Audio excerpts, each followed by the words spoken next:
All right. Good evening, everybody, and welcome to the webinar tonight.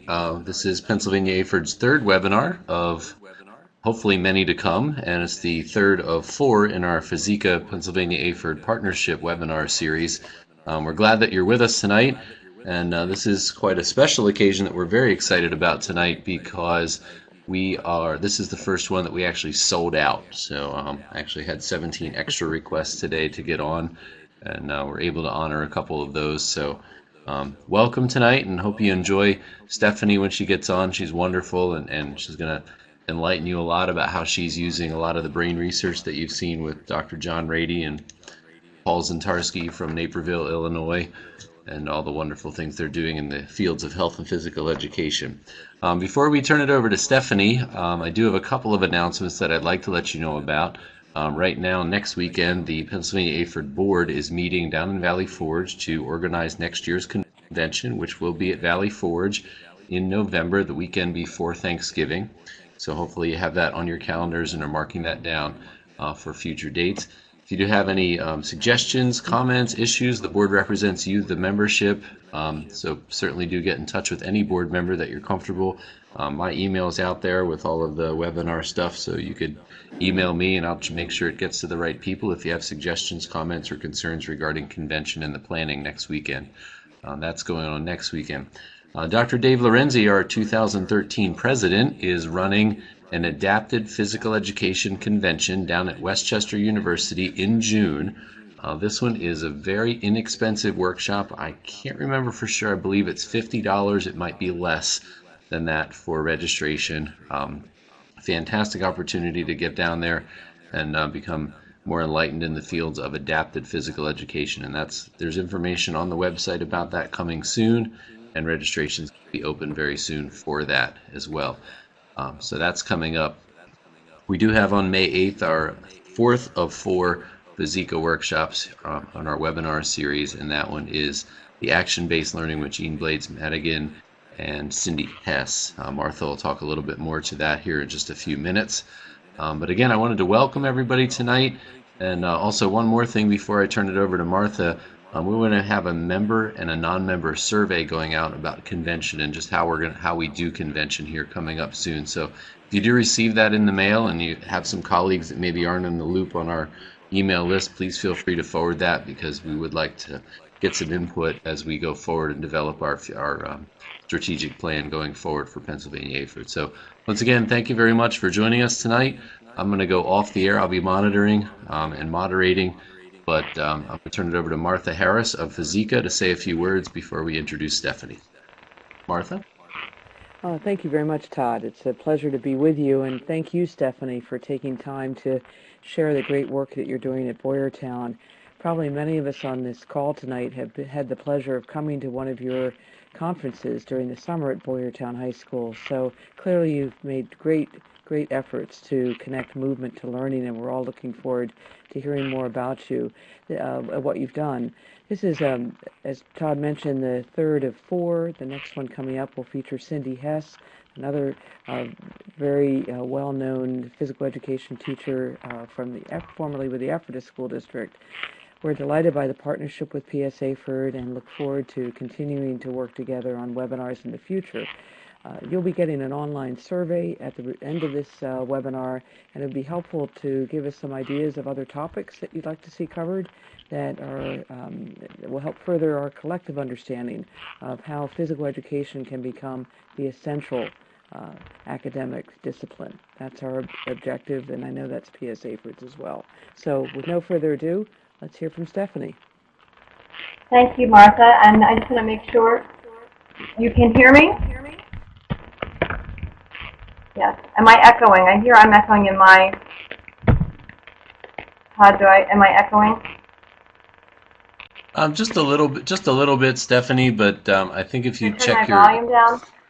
Yeah, use that drop down, and that'll do it says adjust volume, and if you just adjust it to the left, that'll just a hair, one notch is probably enough. Okay, thank you. Is that better? A little bit better. Okay, great. Thank you, Todd. Well, welcome everyone, and I want to thank you for the opportunity to share what we've been doing in the Boyertown School District. And as I see participants adding in, I see some familiar names that I've met over the years, so that's definitely an exciting thing. And I'm excited to share what we've been doing in the Boyertown School District. And really, what we've looked at, if you see our first slide, looking at Miracle Grow for the Brain, and we borrowed that phrase really from Dr. Rady's book, Spark. And really, my goal tonight is to kind of go through the experiences that we've had in Boyertown, what we've done, kind of the path we've gone, and then hopefully can answer some questions if there's things that you think you would like to, implement in your school district and your schools to really help make that connection between physical activity and students' learning. So some essential questions that I think if you all could consider this evening, looking at as I go through the things that I addressed tonight and some of the things that we addressed in Boyertown, is thinking about how much does student motivation play into test scores. So with the influx of standardized testing, how much is the results that we get based on students' interest or motivation in actually taking a standardized test. And does physical activity increase positive feelings and alleviate some test anxiety? So can we use physical activity to help with that standardized testing that's happening in every school across the state? Does physical activity prior to test taking increase alertness? So are we going to be able to use physical activity to boost students' focus and improve test scores? Does 20 minutes of physical activity prior to testing increase standardized test scores? And I'm going to share with you our story of what we've done with 20 minutes of physical activity at the senior high school prior to testing and some of the results that we've found so far. And last kind of thing to consider is the student activity choice increase lifelong participation. And the big question there is, what are we offering as professionals in physical education? And how do we promote that choice in students' lives so that they're active for their entire life after they graduate from our schools? So this is our journey. Back in the fall of 2008, I read the book Spark. And at the time, like Martha mentioned, I was organizing a summer health and phys ed conference for health and PE teachers from across the state. And we were looking for a keynote speaker. So I searched Dr. Rady on the internet, found him, emailed him, and asked, would you be willing to come and be our keynote speaker at our summer health and PE conference? And fortunately, he was available, and also fortunately, we've been fortunate in the Boyertown community to have a lot of support from the Pottstown Area Health and Wellness Foundation, and they were able to help us, bring Dr. Rady to our conference and really share his message and what was going, what the research he was doing in relation to physical activity and learning. Also, through that connection, we started thinking about making some contact with the gentleman from Naperville, and I know that we've already had a talk related to Paul Zintarski, came in and spoke on one of the webinars. And so instead of going to visit Naperville, we thought let's share his message with more people and bring him to our Boyertown conference, which we did in 2011. And he brought along Scott Miller, which is the math department leader. And really, after speaking with the two of them, it really made me start to consider, in isolation as PE teachers, we can't always get the message across to our colleagues. So it's really important to have that academic ally, and how do we create that community of learning, that community of understanding that physical activity is an important piece of all students' lives, all teachers' lives, and how can we spread that message? And they really have had a lot of experience and a lot of success in Naperville doing that. So I started to kind of try to model some of the things that we were doing based on the advice they had given me back in 2011.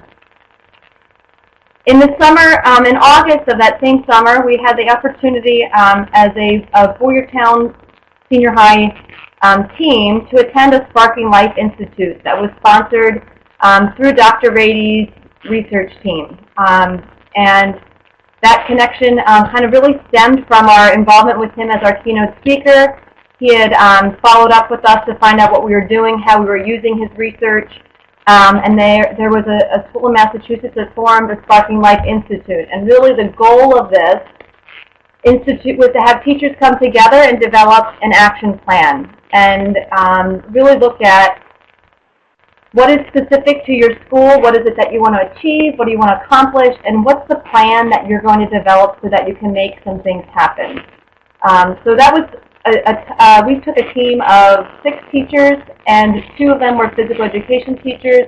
We had an English teacher, a science teacher, and a social studies teacher, and a math teacher. So maybe, yeah, 6 teachers. And attend that conference together really with the goal of how are we going to take this research that's been collected related to learning and movement, and how we can apply that to for our students in Boyertown. Again, through funding of the Pasadena Area Health and Wellness Foundation, Dr. Rady came to Boyertown in March of 2012 and spoke to all high school teachers. So we had an in-service day, and he did a presentation to every single one of our high school teachers, so that science was shared not just with our PE teachers, but again, that collaboration with our academic teachers in our building. And part of that plan that we developed was adding movement before the now former PSSA test at the secondary level, now with our Keystone exams, but for our final year of PSSAs, we developed physical activities prior to testing so that every single junior in our building moved for 20 minutes prior to our test. And then we continued that in December with our first round of Keystone exams that happened this past December. So that's kind of how our journey started, progressed, and we're continuing to work through that journey. But really the rest of the time this evening is to kind of share what really stemmed this journey and more specifics about each kind of those areas. So this image is really, it's from Chuck Hillman out of the University of Illinois, and many of you probably have seen this image before, and it's a lot of in Dr. Rady's presentations. He shares this scan. But if we look at the brain scan on the left, and this is a composite scan of 20 students taking the exact same test. So on the left-hand side, we see a brain after sitting quietly. And on the right-hand side, we see a brain after a 20-minute walk. So it's not something extremely crazy vigorous. It's a 20-minute walk at a nice pace where we're elevating the heart rate just a bit. And if we notice, the warmer colors are is indicating that there's more brain activity going on in that composite scan. So for us, visually, this is really what we use as kind of our logo for all of our brain-body connection type things that we did at the high school in particular. We had students make commercials and do different things related to these scans just to really send the message that moving just a little bit will get you awake, will get you ready, and you'll be more engaged and better able to learn. The other piece of research that we borrowed from Dr. Rady's team was this very, I think, exciting view of a neuron. So if we notice on the left-hand side, that's the normal look of what the neurons with their cells and the expanding dendrites. If you notice on the right, this is after an hour of physical activity. So this is one of these dendrites kind of sticking out of that neuron, and you notice there's 2 very small buds, and they continue to grow. So what Dr. Rady's team had shared with us is some really exciting stuff. So after an hour of stimulus or exercise, that new neural growth actually started to occur. So what we as physical education teachers have been doing is partnering with our academic teachers. So if my students are going to a class together after PE, things that we've done is talk with that academic teacher and say, let us know when you have a big test coming, because if we can do some increased cardio that period before you have a really big exam, we'll work our best to schedule that into our classes. So again, we're building that partnership. We're talking to the kids about how the importance of their PE time during the school day can impact their success in their classes after our class. And then also to help them develop those habits of if they're choosing to go on to post-secondary education and they know they have a big exam, maybe they'll go out for a walk, maybe they'll go for a run, maybe they'll go just go out for a bike ride, but they'll get that physical activity to really get them going before that big exam, or if they're struggling with something before they have to sit down and study. So those two slides really were what really, I think, spoke the most to us, so that as we used to really develop what our plan was at Boyertown. So pretty much, as our team was at the Sparking Life Institute in Massachusetts, the biggest thing we were faced with at the high school was that we were in corrective action 2. And if we did not make progress, our high school was really, I wouldn't say in trouble, but we were under a watch. We were really struggling to get to the point where we were making AYP with our 11th grade PSSA scores. So during this week in Massachusetts, we talked a lot about what is it that is causing the problem. Is it student motivation? And we really, as teachers, did not feel that it was that the students weren't able. It's just we really struggled with that it was motivation or something getting in the way of students being successful on actual test days. So as a team, we decided that when we went back to Boyertown, we would all gather another buddy, another friend, and we would sit and read the book Spark together as a team. And then really through each chapter we would discuss how does that impact our lives as individuals, how does this impact education, and what can we take from this to apply for what it is that we need to do, and really to focus on improving our test scores and looking at getting our building to make AYP and get out of that corrective action 2 label. So we did a lot of communication with staff, administrators, and parents. And our plan was to provide all 11th graders with 20 minutes of physical activity prior to that exam in the spring. We also changed our pre-test snacks. So in the past, the students had a little cup of orange juice and like an Otis Spunkmeyer muffin. And so we loaded them up with sugar, and then we asked them to sit for 2.5 hours and take a test. So really knowing what that does to our blood sugar levels and what that's going to do to a student's focus, we said that's not a good way to have them start the day. So we requested to do the 20 minutes activity and change the pre-test snack. So we did change the snack to a little bottle of water to keep the students hydrated, and also a cheese stick and some Goldfish whole grain crackers. So trying to get a little protein and carbs in their day, and some water. And they, the students didn't even seem to notice that the snack had changed from the juice and muffin to something a little bit healthier. We also discussed incorporating movement breaks into our classrooms, so the academic teachers worked on brain breaks and different things that they could do to, when they see the eyes glass over, let's get the kids up and moving, so that they can be engaged and really be the most attentive as possible during that academic time in the classrooms. And then we also stress as physical education teachers to boost the awareness of what this neuroscience is saying, and not just the importance of being physically active for our body's health, but the importance of our mental and emotional health, and to help us learn. And I think all of us as physical education teachers know that, because that's what we live and do every day. But it's really important to share really those, not just the physical impact because of being physically active, but the impact on our minds and our emotions, and how that can be a tool for all people if they can build physical activity into their daily lifestyles and daily routines. Education and promotion, so things that we did as a team to share the science was on our back to school night, we had set up in the library to have an informational talk for parents. So we advertised as the same as they would for our back to school night, and we had some takers from parents when if their child had a study hall, they would come in and sit down and chat with us about some of the science. The parents that came in were really excited about the opportunities and thinking about how they could apply those things to their children, as far as we really encourage them. When your child gets home, if they have homework to do, let them go out and play or go for a walk or do something before they have to come in and sit and do homework.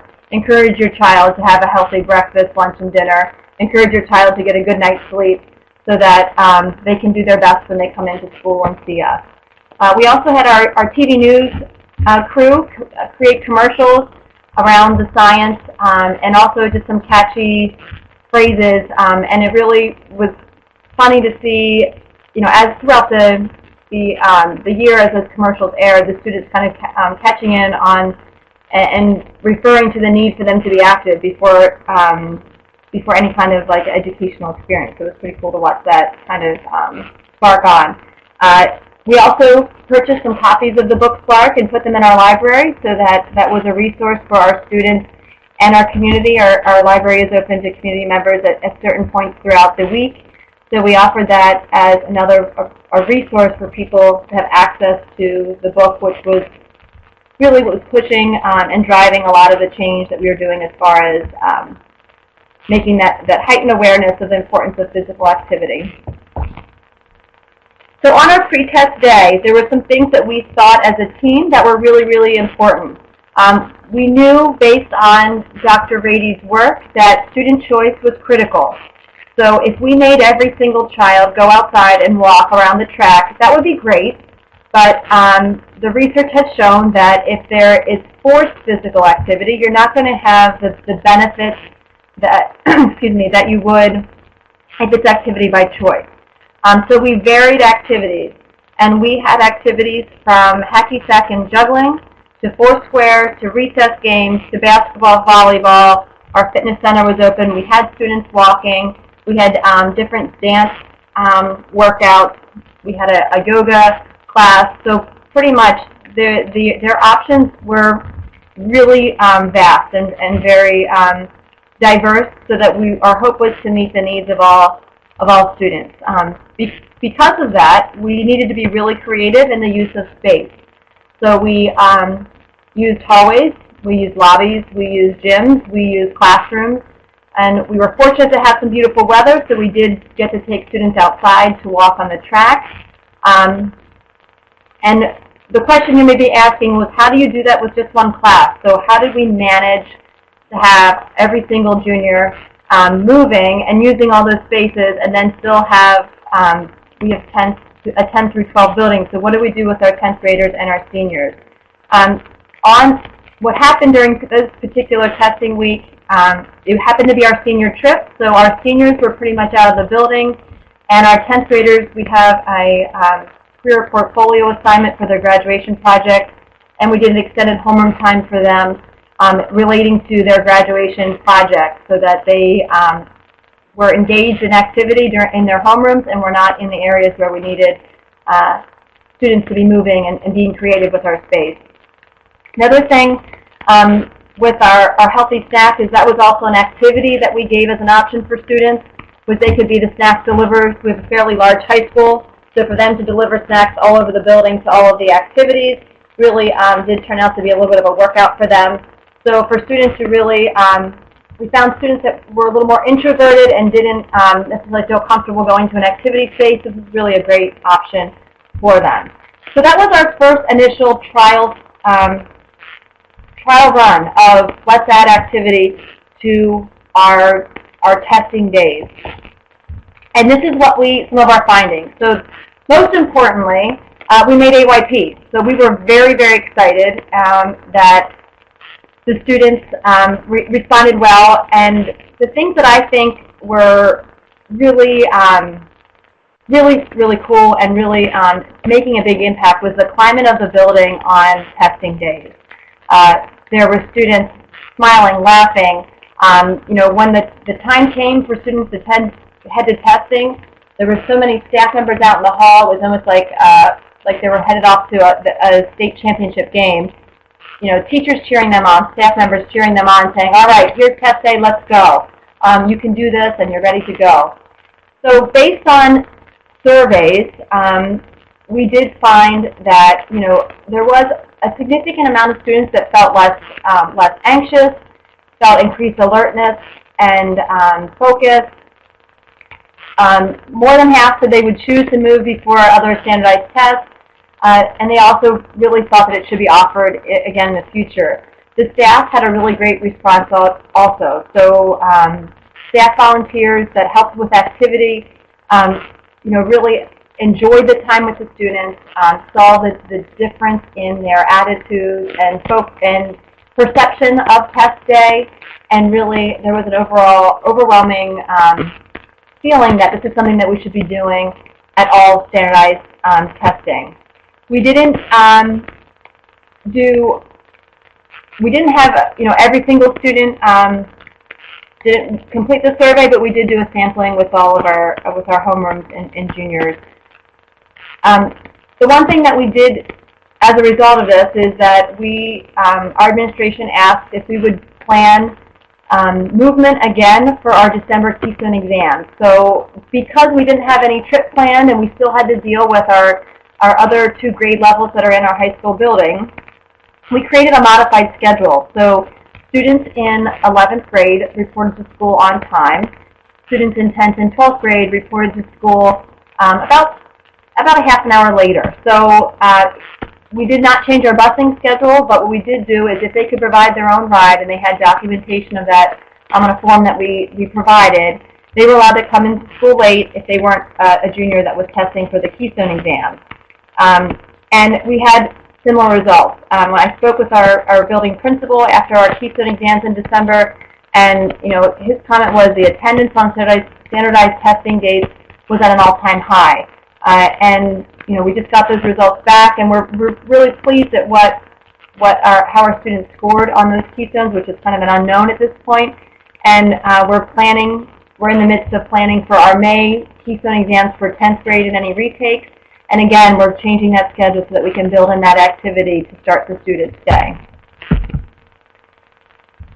So my big message, as I continue to move on here, is the power of collaboration. I would definitely say that this project would not have happened without collaboration between academics and PE teachers. So our classroom teachers are an important ally and also an important piece of modeling an active lifestyle. So not just with talking with kids about movement, but in order for us to pull off all of the activities we did, we needed support from everyone. And we had a significant number of classroom teachers volunteering to run activities. One of our math teachers led yoga. So it really was pretty powerful for the kids to see as a whole building. We were culturally we were movers together, and that was pretty cool. Some other things going on in our elementary building. We are looking at action-based learning labs, which Cindy Hess will be talking about at the next webinar. And we're really looking at how to support the elementary students with that movement throughout the day and building in action learning labs or brain breaks. And we're working on the same types of things at the junior high level.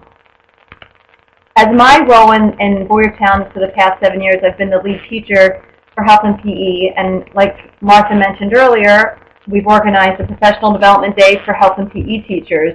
And really one of my goals over the past 3 years has been to add in that professional development opportunity for all teachers. And it's not, so we're not working in isolation as PE teachers, we're working collaboratively with our colleagues, no matter what subject or course is taught. So questions I would suggest that you ask yourself. So what is your school district's need? So if you've been making AYP and there's no stress in that regard, what is your need for your specific building? And then how can physical activity or the physical well-being of your students improve your needs? So what is it that by being increased physically active would help that need in your building or your district? And the key things are, what obstacles are you going to face when you go to present those ideas to other people, the administration or other people in your district who are going to be your allies and supporters and will help you along the way to get over some of those hurdles or those obstacles that you face. And the big thing is also looking at who do I need to talk to for additional support. So if I'm having hitting some of those obstacles, who are the people in my district that are going to be there to support our concepts or ideas, and how do I get them on board with what I know would be good for our students and to move forward educationally. Another thing that we've done in the Boyertown School District is we've been working very hard over the past 7 years on our curriculum. So our K-12 curriculum is standards-based, and we've really looked to break down those standards and really look at what is essential and what is it that students should know and be able to do in all of our courses. So our K-10 curriculum is a similar experience for every child. And one of the things from Dr. Rady's book that we've applied into our secondary curriculum is choice. So our 11th and 12th graders have an elective course. 6 years ago, we had about three options for students to choose from. Students met 2 out of 6 days of a cycle for the year. And what we were finding was it almost felt like because it was only 2 out of 6 days of the cycle, we had trouble with continuity and building on concepts from one class to the next. And as a team, we really talked about how do we develop, first of all, courses that students can take and learn and take outside of their high school experience, their time in our school district, and then they can do for the rest of their lives. And also, how do we create an environment where it is consistent and every day we can build on the lessons and the concepts that students have learned. So we built some new courses. So strength and conditioning was a course that we had already, but we've been continuing to tweak that course. And one of our instructors in that course is a certified personal trainer, and he's actually working to develop our Strength and Conditioning 2 course in a way that it actually provides the skills and knowledge that a child would need if they choose to pursue a Strength and Conditioning certification themselves. So by the time, and this is a senior level course, by the time they finish that course, they could go out and take a test and have all the skills and knowledge that they would need to become a personal trainer. So that's really for the kids that are really into training.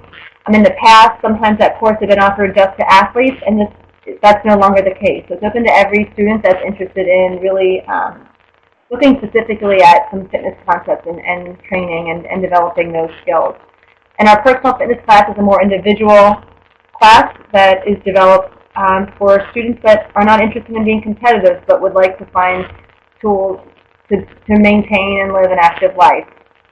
Our Tactics of Net Games and Tactics of Team Games really are 2 different courses but focusing on similar concepts. So really looking at strategy and then analyzing a variety of games and then applying that and making comparisons and connections between one game to the next. So in our Net Games course, we cover different activities like tennis and badminton and pickleball and table tennis, volleyball, but it's not necessarily about the activity, but it's how do we compare those strategies and make those connections from one game to the next.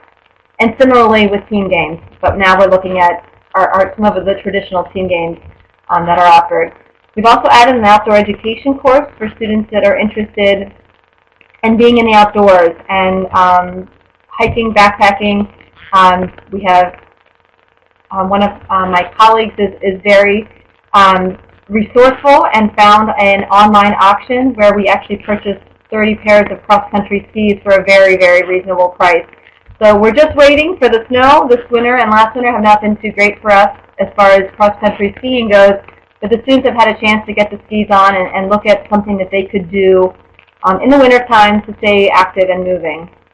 And our human physiology class is a class that's combined with a science teacher and really looks at, it's like an AP anatomy and physiology type class. So they're really looking at in depth in what's happening in the body and with that physical education component tied into it.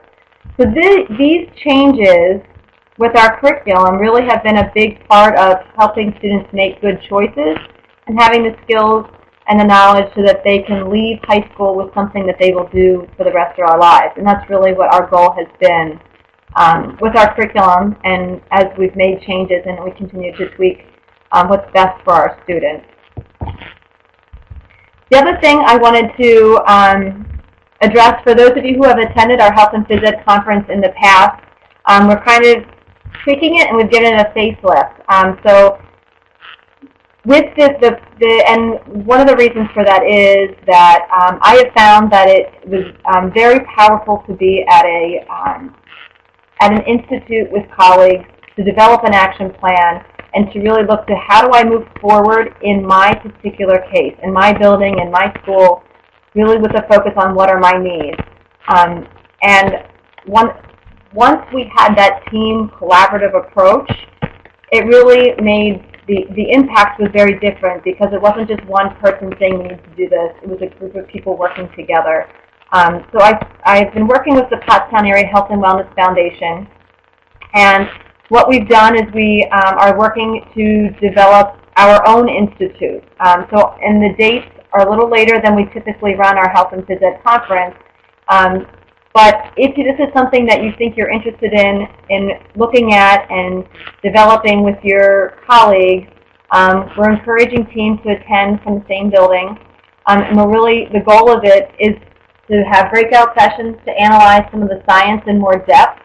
There's going to be professionals from across the country who are really diving into the connections between movement and learning, and what experiences have they had in their buildings, in their schools, and their states, along with some of Dr. Rady's research associates who are going to be sharing the most current research and things going on as far as the neuroscience of movement and what that really does to our brains and how that helps us.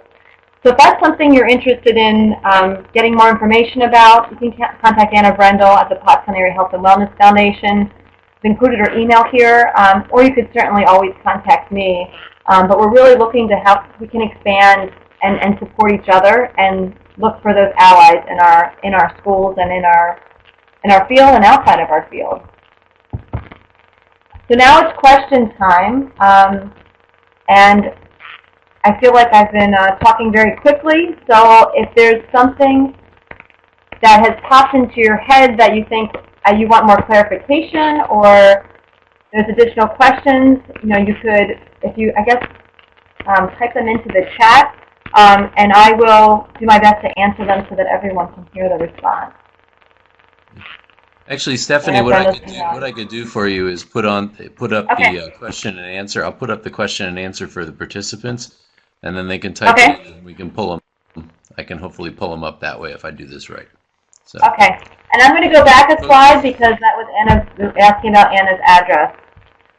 So Matt, you should be able to write that down now. Hopefully you have a pen with you.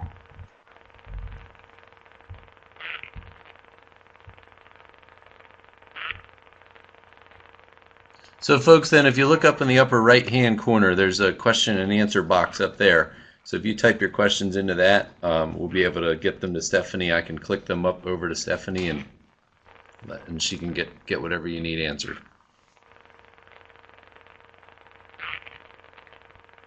Stephanie, this usually takes a few minutes for people to formulate their questions and stuff. So.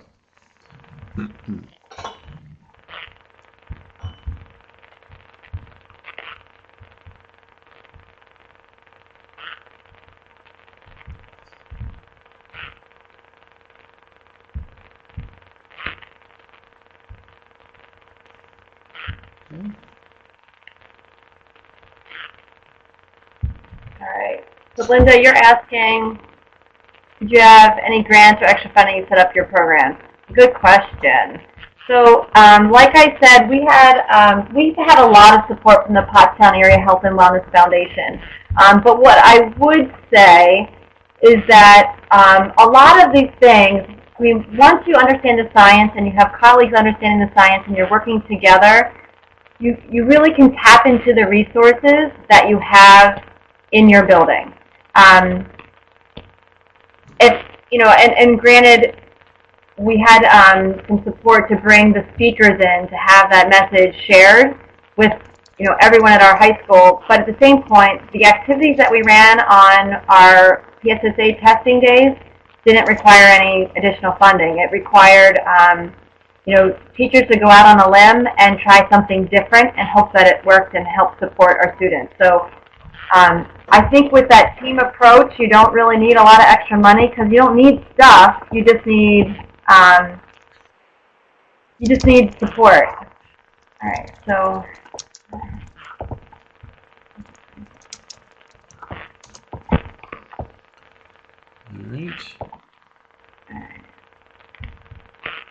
Okay, so the time frame when we decided we needed something done and got in full implementation. So there's different tiers in this response. So with our curriculum, 7 years ago when I started as the lead teacher, that was a charge K to 12, every subject area. We were rewriting curriculum to be aligned to our state standards. So as a department, as we worked through that, we really looked at, at the secondary level, at the high school level, students have played basketball, volleyball, soccer, and having a rich sport-based curriculum at the secondary, high school level wasn't meeting the needs of all of our students. So that process really began with our curriculum work. As far as building activity into our testing days, that we kind of took a roundabout way, and our administration was at a point with being in corrective action too. They were looking for resources everywhere, and I think we just happened to be at the right place at the right time, saying, we've got an idea and we have something that we can do to help support that. And then we took that team approach of how we will support it, and it wasn't one person having to do all the work. We worked on it together. Hopefully, scroll down here to see if I.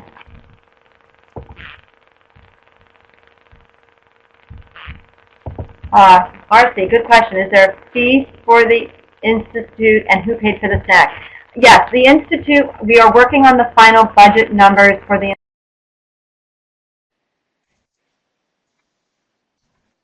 Institute. There are days, I don't want to say the exact amount yet because I don't want to be wrong, but I think per person will be $150 for 2 days. If you come with 3 or more, it'll be $100 a person. But I will, if you want, a save the date will be ready shortly, and I'll be posting that online. And I'm sure we could probably post that other places to have as a resource once we have the registration information. The other question with who paid for the snack, that was actually something we've done in our building forever. On PSSA days, we've given the kids a healthy breakfast, which really wasn't a healthy breakfast. It was just juice and a muffin. So what I did was just approached our building principal and said, hey, can we change it to snack if it's the same price? And he was okay with that.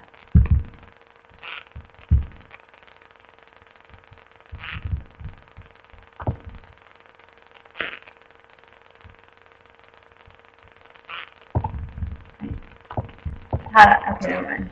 This one's from Martha then. I don't know if you can see that or not then, Okay. Stephanie. Okay. Have you integrated math and academic objectives into... One that's up right now, Stephanie, is do you provide any cross-curricular activities in your high school PE classes like math or language arts? Yeah, okay. Most of the cross-curricular opportunities are in line with the Common Core and looking at reading and writing across the curriculum. So as far as math goes, we use math in class, but I wouldn't say that we are targeting math anchors that students are accountable for in testing at the secondary level. When you look at the Algebra 1 content for, on our Keystone exams, that's really high-level math and not necessarily something that we're doing in our PE classes. But do we use math? Absolutely. We have kids, charting and graphing their heart rates, figuring out their target heart rate zones. So they're definitely using math, but not necessarily the anchors, I would say, from the eligible content of the standards. Probably not aligned completely there, but with the Common Core and the language arts, we're absolutely integrating. When we do reading and writing and health and PE, how is that aligned to those language art academic standards in the Common Core? Something everyone's doing. Is there another question? Okay.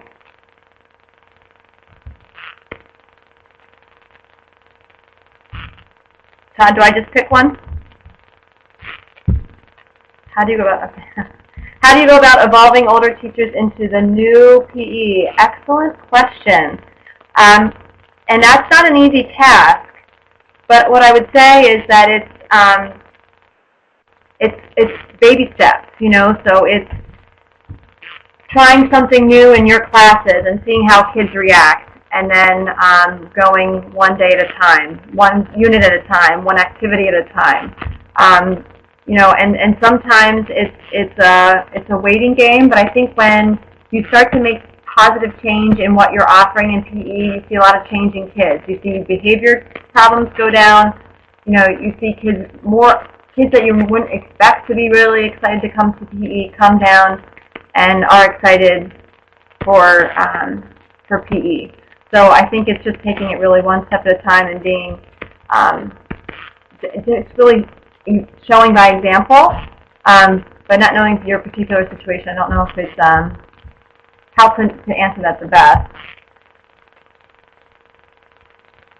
All right, middle level, is everyone on board with this? So at our junior high levels, we have 7, 8, and 9 currently in our junior highs, and there are systems that are in place. They work collaboratively together a lot. So they have not been doing as much with the brain-body connection as we have been at the elementary and the secondary level. But there are conversations there, and we have had people attend. They just haven't dove into it as much as they have at the elementary and the secondary, at the high school level.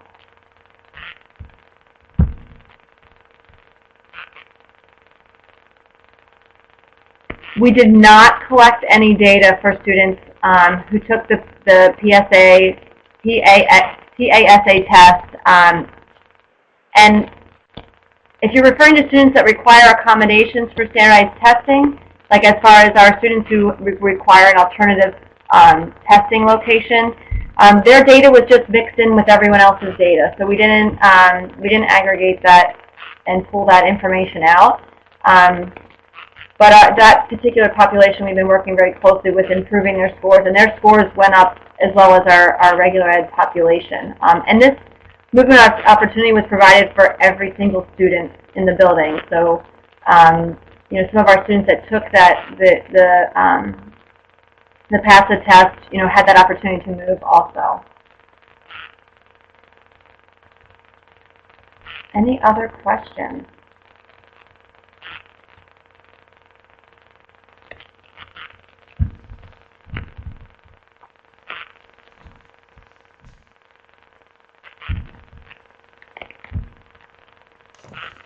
Well, folks, we'll give you one last chance to ask questions. I'd like to thank you all very much for being with us. I'm going to turn the program back over to Martha Harris here in just a minute. She's going to take you through the last few slides, and she's got a couple of slides for us here that she'd like to run through, and so on. So if you do, and if you think of it while Martha's going through hers, if you have any questions there you'd like to post for Stephanie, the question and answer is still available. Please dump those in, and if you have questions for Martha or myself while you're there too, certainly don't be afraid to throw that up in the question and answer field as well. So go ahead, Martha. All right, well, if we could advance the slides, that would be great. Todd, can you? Perfect. Stephanie, thank you so much. You've been just a wonderful resource and a real leader in bringing brain-based research into Boyertown area school district and the high school in particular, but then sharing that expertise through your yearly workshops and seminars. It's very exciting what you're planning for this August, and we look forward to participating in that. When FIZIKA was started 3 years ago, my partner Michael Cordier and I began to quickly realize that while PE was not considered a core subject, with all the brain research and the advances in cognitive psychology and the advent of the Common Core, physical education needed to be reinvented. And what Stephanie has shared with you tonight is really a case study for how PE can be reinvented, reinvigorated to recognize the important role of movement in the learning process. So everything we do at FIZIKA is emphasize movement-based learning. And we found that what's been missing in the marketplace is some real training in how do you apply the concepts of Dr. Rady and the other researchers that are involved in this field. Todd, if we could move to the next slide.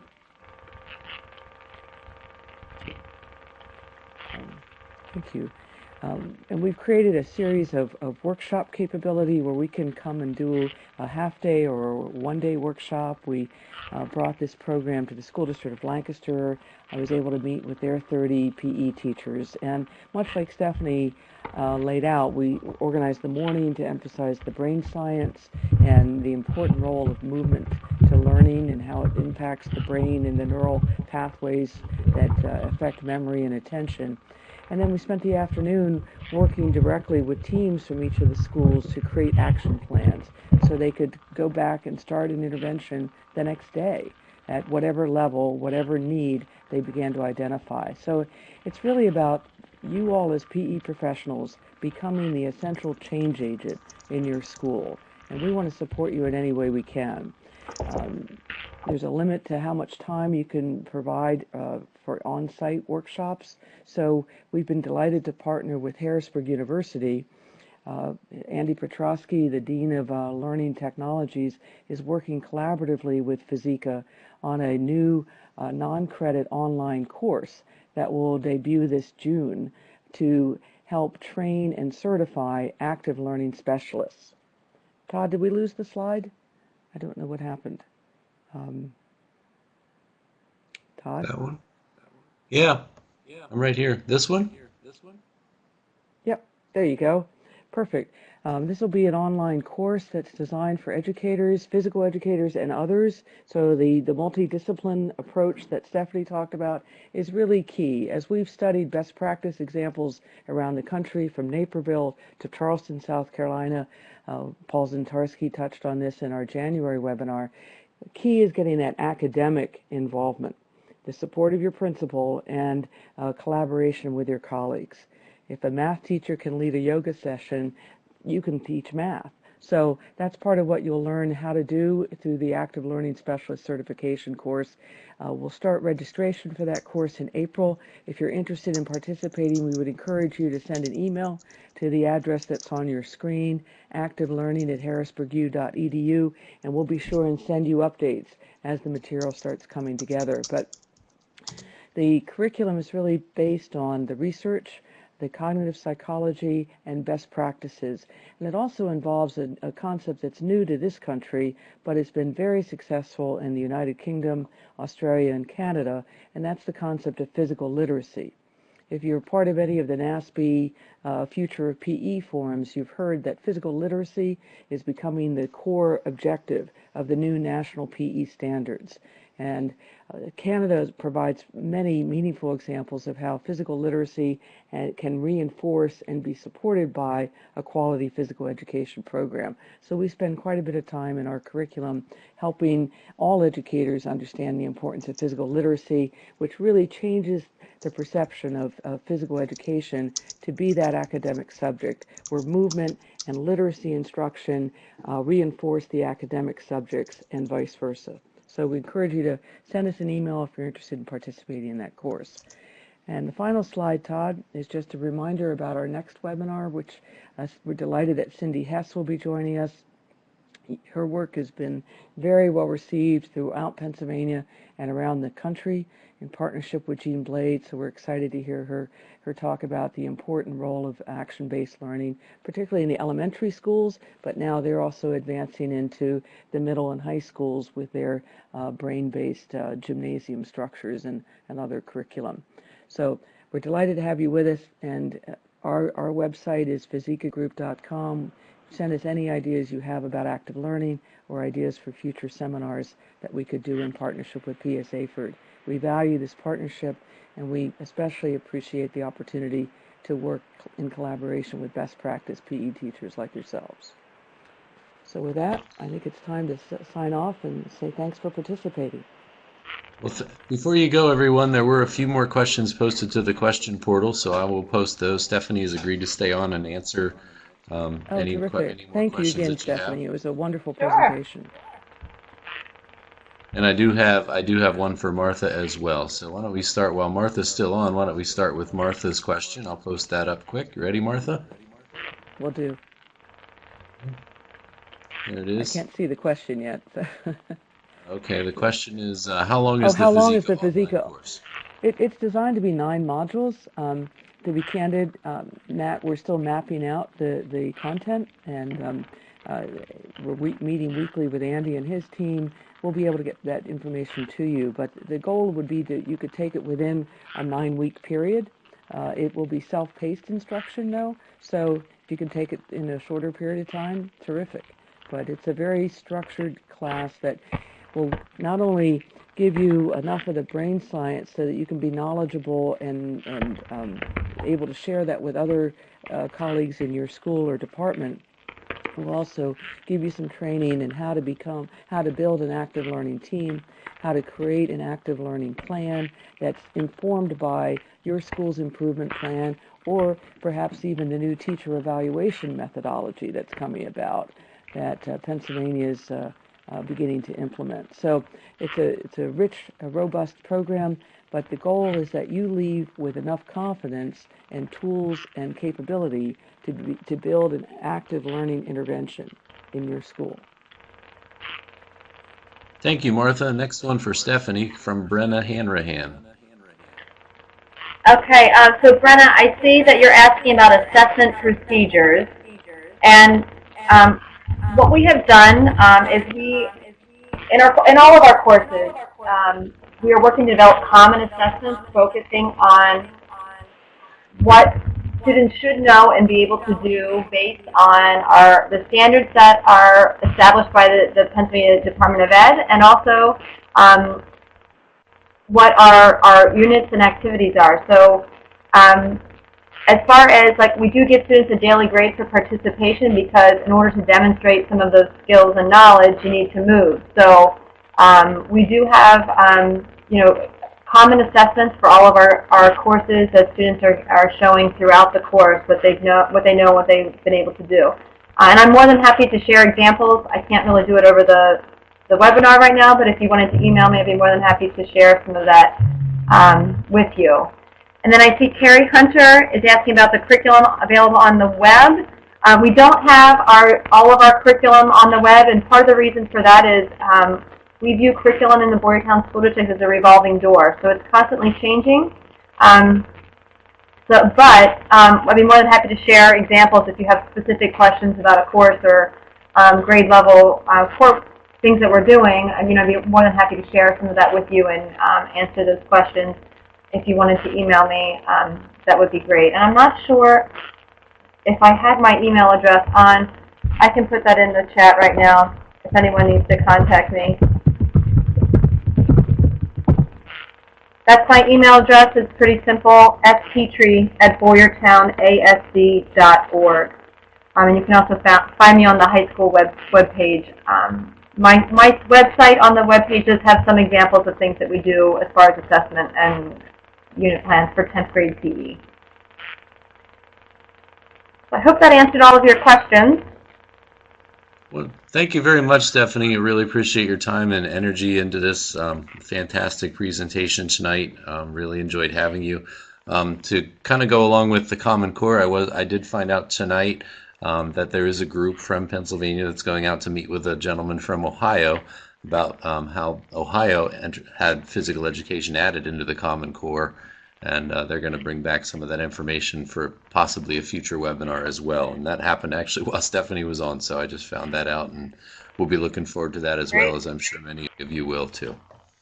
So thanks a lot. If there are no further questions, we'll sign off. I see there's some people typing in the chat, so we'll hang out just for a few minutes.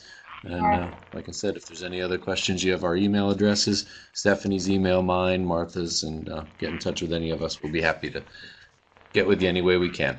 Thanks again, everyone. Great. Thank you, Todd. My pleasure.